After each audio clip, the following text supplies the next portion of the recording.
nom du Père et du Fils et du Saint-Esprit. Amen. La paix soit avec vous. Chers frères et sœurs, vous qui êtes malades ou en situation de handicap ou en situation de fragilité, nous sommes heureux de vous entourer. Nous sommes heureux de prier avec vous ici à la grotte de Lourdes, où Bernadette, grâce à la Vierge Marie, a fait l'expérience de la consolation de Dieu. Nous nous préparons à rencontrer notre Dieu, car chaque Eucharistie est une rencontre avec notre Dieu, qui est un Dieu vivant, présent, agissant. Préparons-nous à rencontrer le Père des miséricordes, en reconnaissant humblement que nous avons péché.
Que Dieu Tout-Puissant nous fasse miséricorde, qu'il nous pardonne nos péchés et nous conduise à la vie éternelle. Amen. Prions le Seigneur.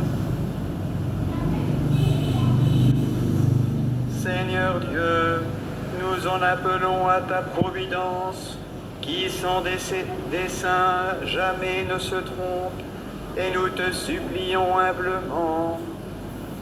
Tout ce qui fait du mal, écarte-le. Donne-nous ce qui pourra nous aider. Par Jésus-Christ, ton Fils, notre Seigneur, qui vit et règne avec toi dans l'unité du Saint-Esprit, Dieu pour les siècles des siècles. Amen.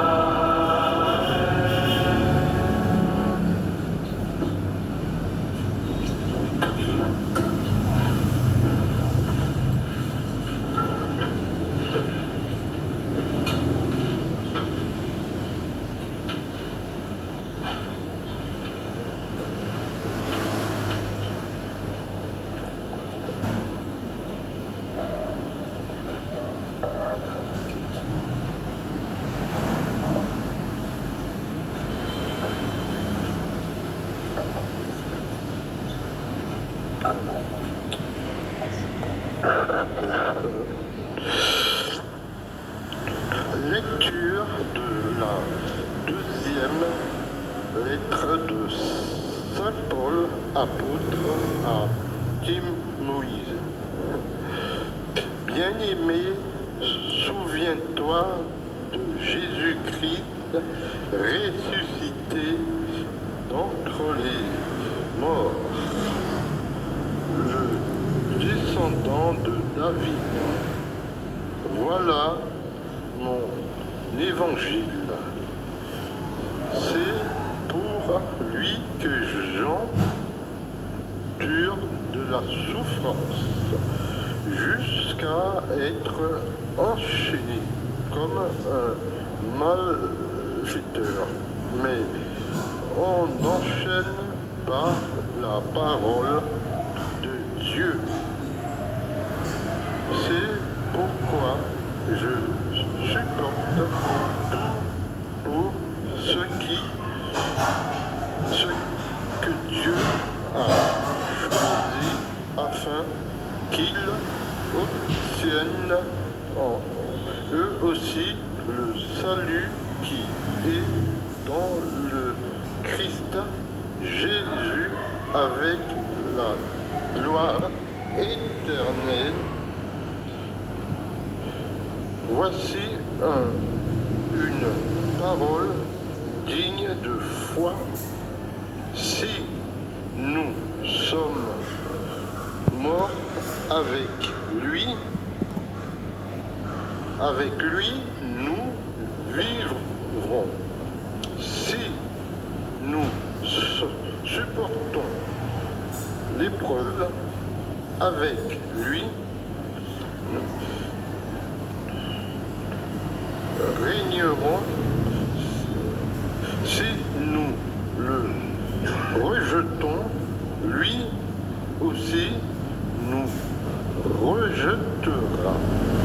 Si nous manquons de foi, lui reste fidèle à sa parole, car il ne peut se rejeter lui-même.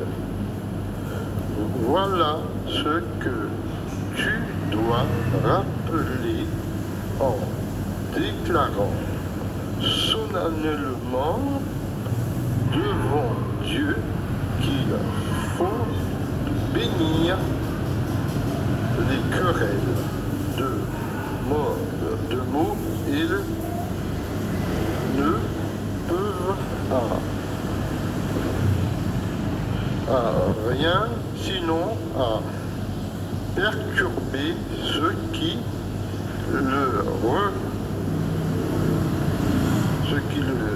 l'écoutent.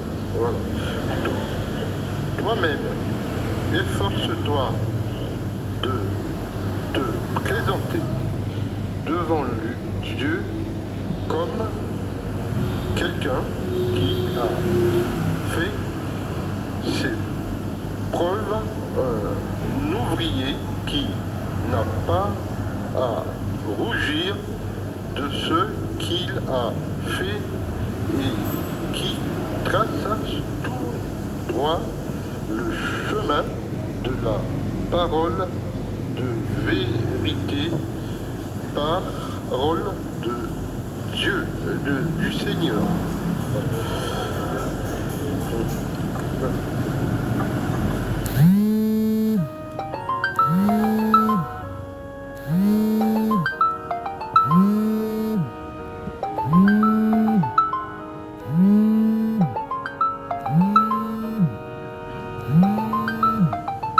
Seigneur, enseigne-moi tes voies. Seigneur, enseigne-moi tes voies. Seigneur, enseigne-moi tes voies. Seigneur, enseigne-moi tes voies. Fais-moi connaître ta route. Dirige-moi par ta vérité, enseigne-moi, car tu es le Dieu qui me sauve. Seigneur, enseigne-moi tes voies. Il est droit, il est bon, le Seigneur, lui qui montre aux pécheurs le chemin. Sa justice dirige les humbles, il enseigne aux humbles son chemin. Seigneur, enseigne-moi tes voies. Les voies du Seigneur sont amour et vérité, pour qui veille à son alliance et à ses lois. Le secret du Seigneur est pour ceux qui le craignent. À ceux-là, il fait connaître son alliance. Seigneur, enseigne-moi tes voies.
Le Seigneur soit avec vous.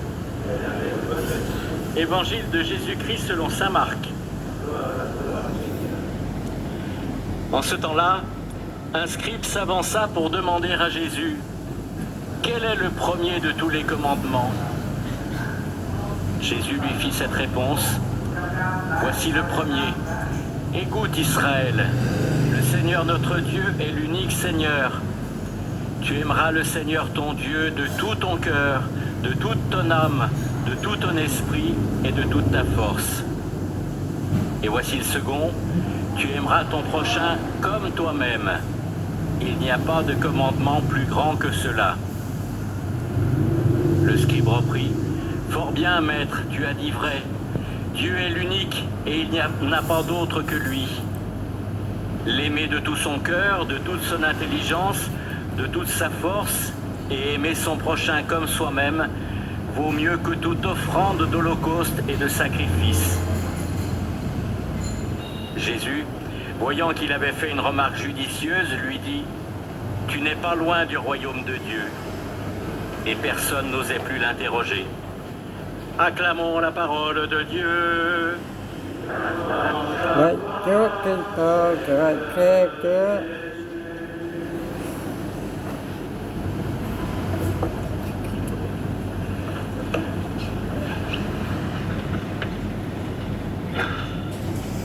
Donc on pose la question à Jésus, quel est le plus grand des commandements? Parfois ça m'arrive quand je rencontre des groupes de jeunes confirmants par exemple, ou aussi des adultes, je leur demande, mais alors, vous vous souvenez de cette question dans l'évangile? Quelle est la réponse de Jésus? 9 fois sur 10, on me répond, tu aimeras ton prochain comme toi-même. Ben oui, mais ça c'est le deuxième. C'est bizarre, hein? On oublie le premier commandement, c'est tu aimeras le Seigneur ton Dieu de toute ton âme, de toute ta force, etc. Et il y a même autre chose avant. En fait, il y a comme un préalable avant. Avant de donner les 2 commandements, Jésus commence par dire « Écoute, écoute Israël, le Seigneur ton Dieu est l'unique Seigneur. » Donc ça veut dire qu'il faut commencer par écouter si on veut mettre en pratique les commandements. Vous savez, Dieu, il nous parle de bien des manières. Il nous parle dans le silence. Il nous parle à travers les événements, à travers les rencontres. Ici à Lourdes, il nous parle, le Seigneur. Mais il nous parle surtout à travers sa parole, la parole de Dieu. Il paraît qu'en France, les adultes passent en moyenne 5 heures par jour devant un écran. 5 heures par jour. Et combien de temps pour lire la parole de Dieu?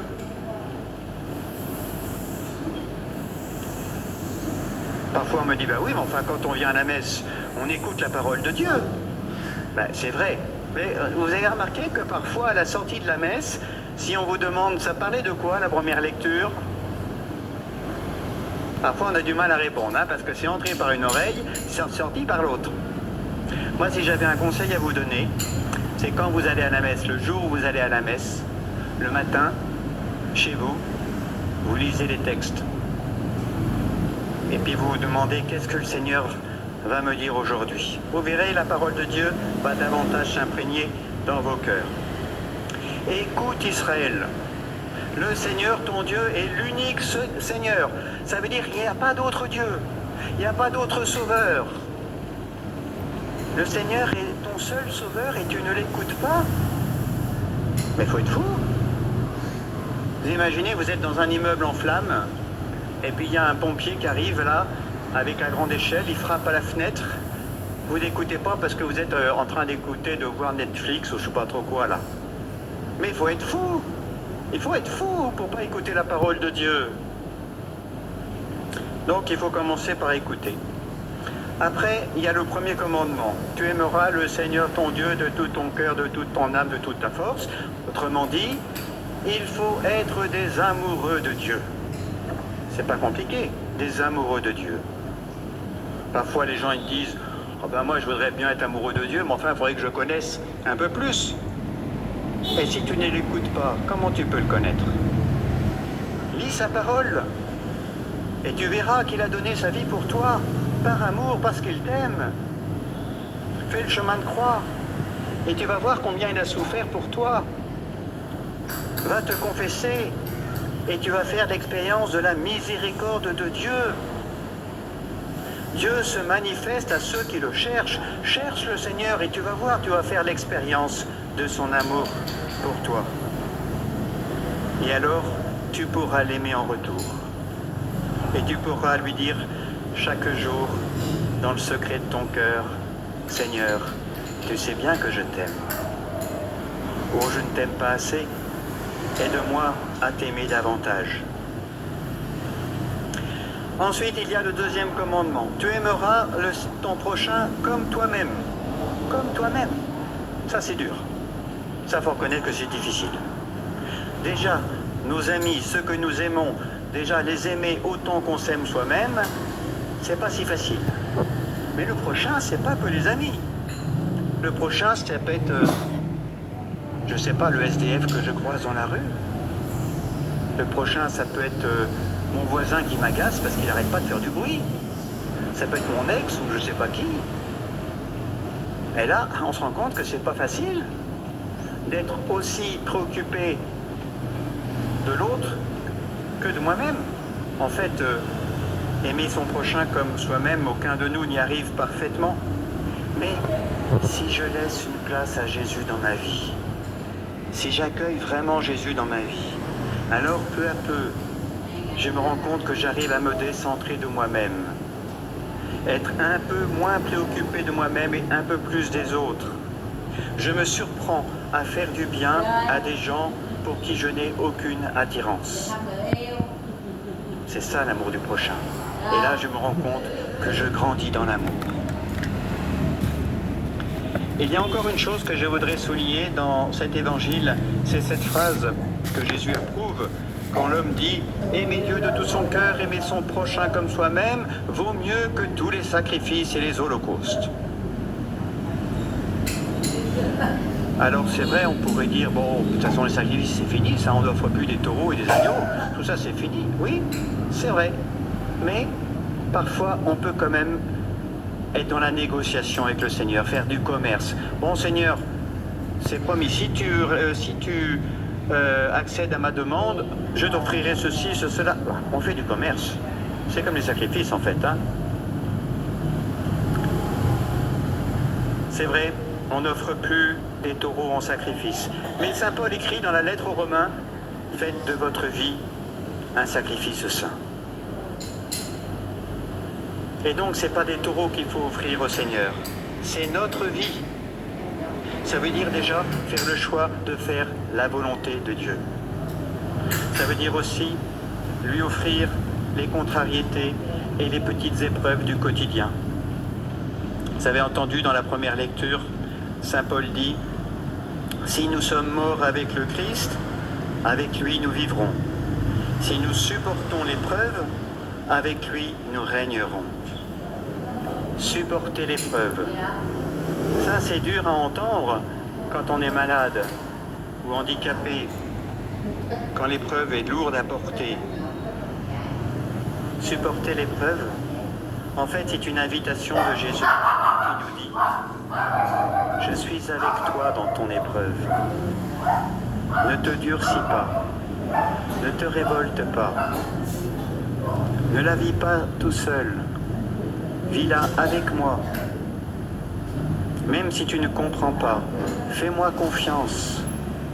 Ton épreuve, je vais la prendre dans mon offrande et elle portera du fruit, un fruit de joie. Aie confiance, tu n'es pas loin du royaume de Dieu. Amen.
Frères et sœurs, que mon sacrifice, qui est aussi le vôtre, soit agréable à Dieu le Père Tout-Puissant.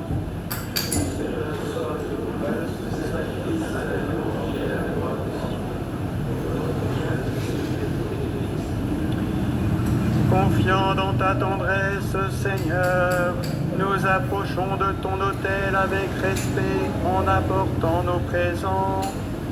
Puissions-nous, par un effet de ta grâce qui nous purifie, être renouvelés par ces mystères que nous célébrons, par le Christ notre Seigneur.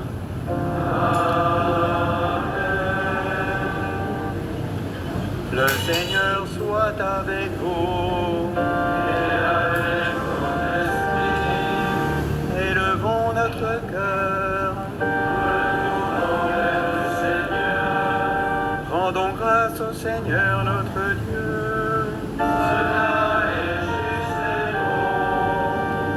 Vraiment, il est juste et bon pour ta gloire et notre salut, de t'offrir notre action de grâce toujours et en tout lieu. Seigneur Père très saint, Dieu éternel et tout-puissant, par le Christ notre Seigneur. Le rappel de sa mort provoque notre amour. L'annonce de sa résurrection ravive notre foi. Et l'attente de sa venue dans la gloire affermit notre espérance.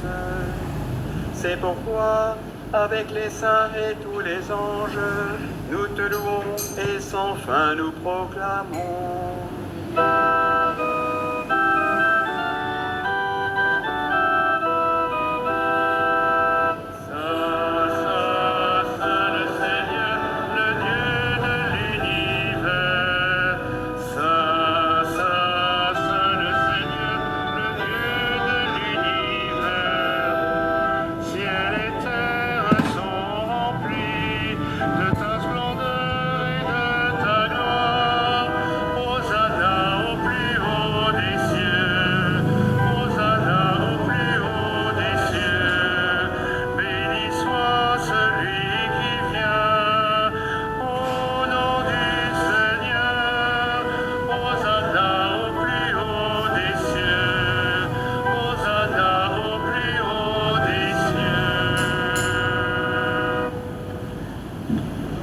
Toi qui es vraiment saint, toi qui es la source de toute sainteté, Seigneur, nous te prions.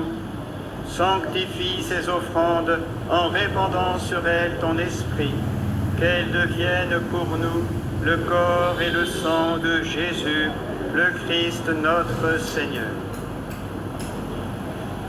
Au moment d'être livré et d'entrer librement dans sa passion, il prit le pain, il rendit grâce, il le rompit et le donna à ses disciples en disant : « Prenez et mangez-en tous, ceci est mon corps, livré pour vous. »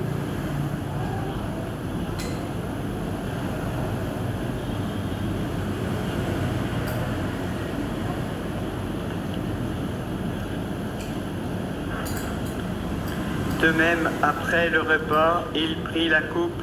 De nouveau, il rendit grâce et la donna à ses disciples en disant : « Prenez et buvez-en tous, car ceci est la coupe de mon sang, le sang de l'alliance nouvelle et éternelle, qui sera versé pour vous et pour la multitude en rémission des péchés. Vous ferez cela en mémoire de moi. »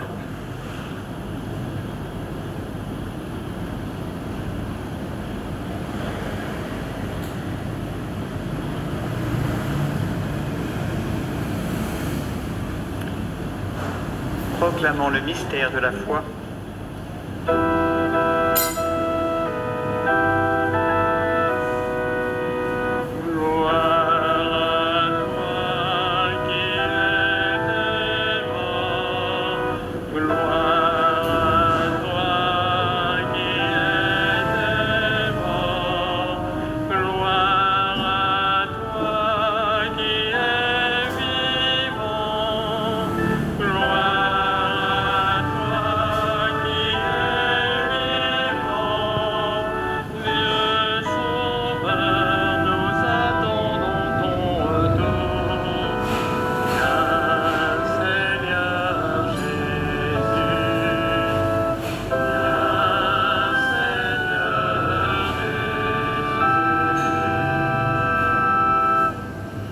En faisant ainsi mémoire de la mort et de la résurrection de ton Fils, nous t'offrons, Seigneur, le pain de la vie et la coupe du salut, et nous te rendons grâce, car tu nous as estimés dignes de nous tenir devant toi pour te servir.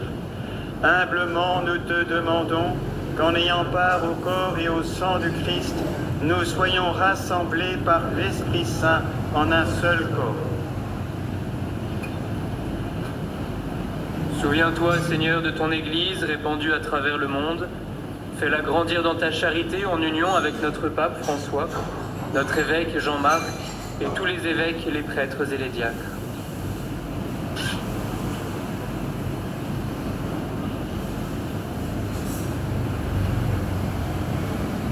Souviens-toi aussi de nos frères et sœurs qui se sont endormis dans l'espérance de la résurrection et souviens-toi dans ta miséricorde de tous les défunts.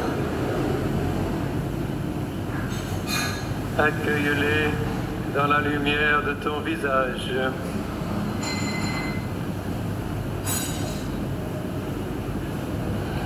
Sur nous tous enfin, nous implorons ta bonté.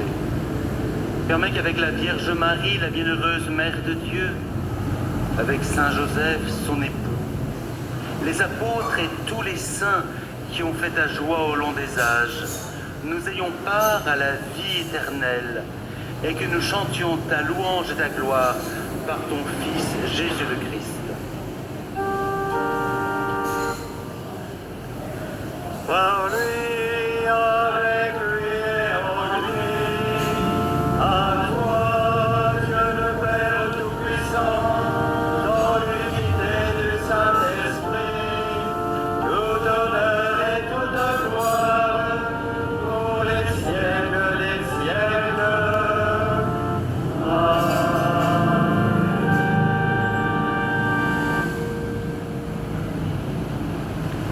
En communion avec nos frères et sœurs malades, en communion également avec tous ceux qui nous suivent sur Catéo, nous pouvons dire la prière que Jésus nous a enseignée. Notre Père, qui es aux cieux, que ton nom soit sanctifié, que ton règne vienne, que ta volonté soit faite sur la terre comme au ciel. Donne-nous aujourd'hui notre pain de ce jour.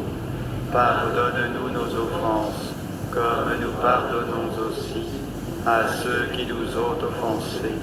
Et ne nous laisse pas entrer en tentation, mais délivre-nous du mal. Délivre-nous de tout mal, Seigneur, et donne la paix à notre temps. Soutenus par ta miséricorde, nous serons libérés de tout péché, à l'abri de toute épreuve. Nous qui attendons que se réalise cette bienheureuse espérance, l'avènement de Jésus-Christ, notre Sauveur. Car c'est la gloire et la piété, le règne, la puissance et la gloire, pour les siècles des siècles.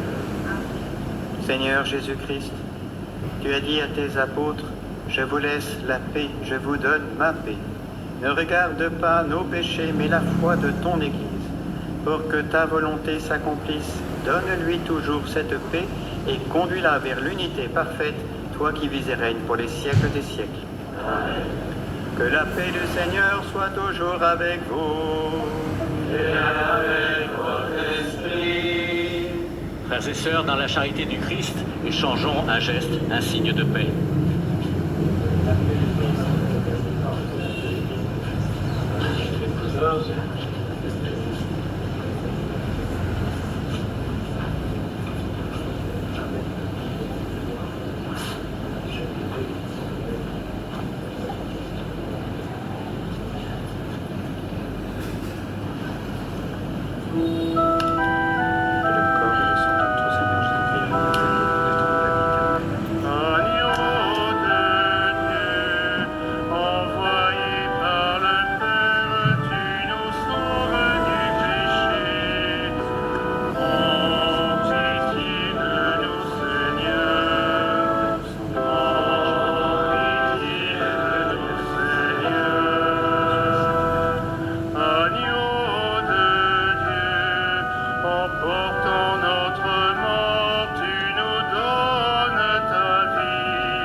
Voici l'agneau de Dieu, voici celui qui enlève les péchés du monde.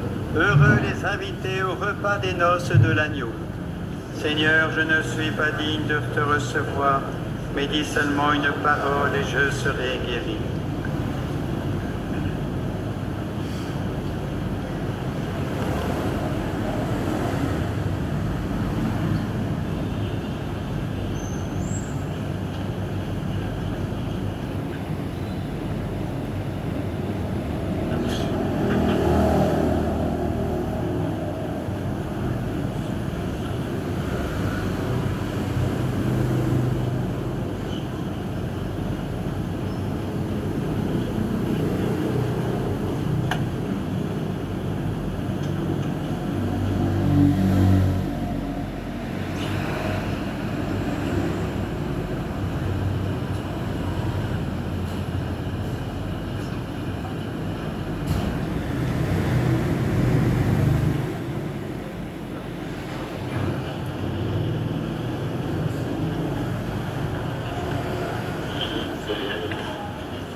la charité se donne sans